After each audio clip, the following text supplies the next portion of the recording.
It's been 6 days since the horrific racist shooting at a supermarket in Buffalo, New York. And the first funeral for one of the victims, 67-year-old Hayward Patterson, was held today. Patterson was a driver who was shot while helping a client load groceries. The funeral was private. But yesterday, the families of the victims held an emotional press conference with attorney Ben Crump and the Reverend Al Sharpton, who gave the eulogy at today's funeral. In a gut-wrenching moment, Patterson's ex-wife, Tirza, spoke as her 12-year-old son cried silently. His heart is broken. He half sleeps. He half eats. And as a mother, what am I supposed to do to help him get through this? I need a village to help me raise and be here for my son because he has no father. Other family members of the victims shared their grief and anger over the senseless violence as well. And again, this is hard to watch. I cannot believe somebody would give some child a gun and let him think that it's okay and come in somebody's hometown and just shoot it up. They just shoot people down like dogs. That doesn't make any sense to me. I constantly think about what could have been done. And it seems like it's like Groundhog Day. Like we've seen this over and over and over again. That racist young man took my mother away. How dare you! I'm joined now by Bishop William Barber.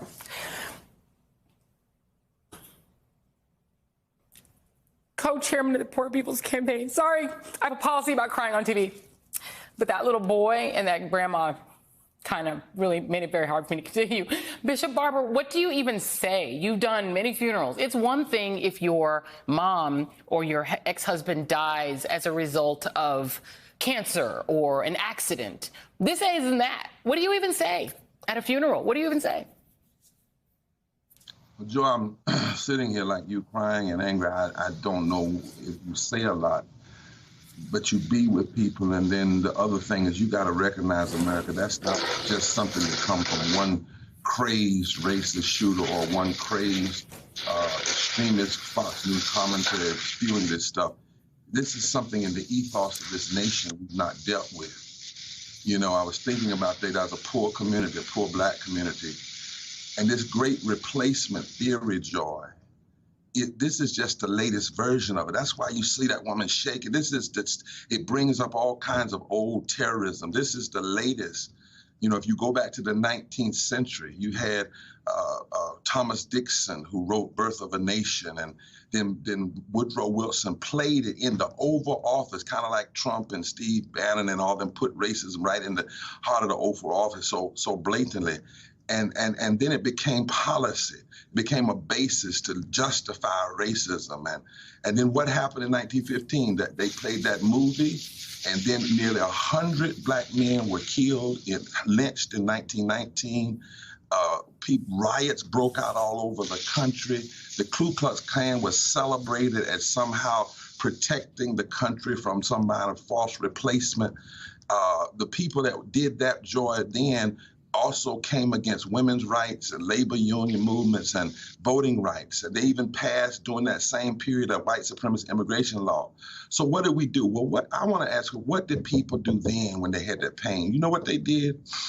The NAACP built a black-white coalition, not just a black response to this. What happened? Women took those tears and then fought and won the right to vote. What happened? Preachers started preaching the social gospel movement like never before, white and black, and raising the moral consciousness. What happened in the midst of all those tears? The Harlem Renaissance came forward, and they started writing poems of resistance like, "If we must die, let it not be like hogs," or "America has never been America to me, but I swear this oath America will be," or "Life for me ain't been no crystal stairs, but I've not stopped." What happened in that period? What did they do with their tears? A. Philip Randolph said, we're going to form a Pullman's Party, and we're going to stop planning for a moral march on Washington. So in this moment, Joe, one of the things I know we have to do is something that Dr. King did when he preached these funerals. He named everybody. He said, it's not just who pulled the trigger. He said, we got to look at not just who pulled the trigger, but who really murdered those people. This is what King said and what we have to transfer to today. He said, every white lawman who abuses the law and terrorizes, every white politician who feeds on prejudice and hatred, every white preacher who preaches the Bible and stays silent before their congregations about these matters. And he even said, and every Negro man and woman and preacher who stands without joining the fight as their brothers and sisters are humiliated, brutalized, killed, and ripped apart. That woman said, we need a village. Notice she didn't say just a black village. She said, we need a village. And we have to say in this moment, all of these tears will make us understand that not only must we cry together, we must stand together, we must come together, we must build moral truth-telling power together. All of us, not some of us, all of us. This cannot be just looked at as a black issue. It's the danger to all of us, the entire democracy and our humanity. And one of the things, Joy, we're saying in the campaign is on Monday, we're headed to Memphis, to Tennessee, and say we need a resurrection of what Dr. King was doing, not just constant commemoration. On June 5th, we're going to call thousands of clergy that weekend to preach and teach, whether they're white, black, brown, Asian, or whoever, to start loosing these pulpits and then bringing them in the streets.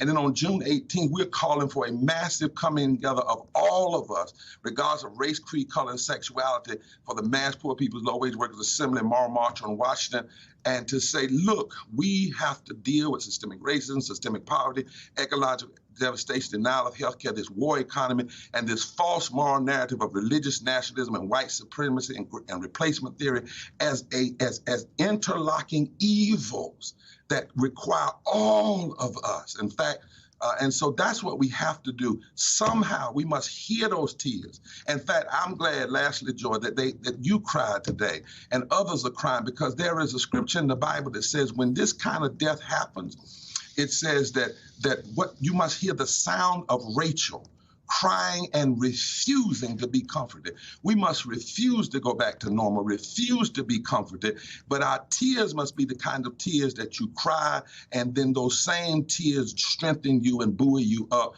to fight and to stand against what is happening, because you recognize it's not just a lone shooter, and it's not a person, it's something terribly wrong in our society. And what we're seeing today has happened before, but we've also beat it before, and we can beat it again. Well, see, this is why I have pastor friends, because sometimes I just got to get my preaching on the show.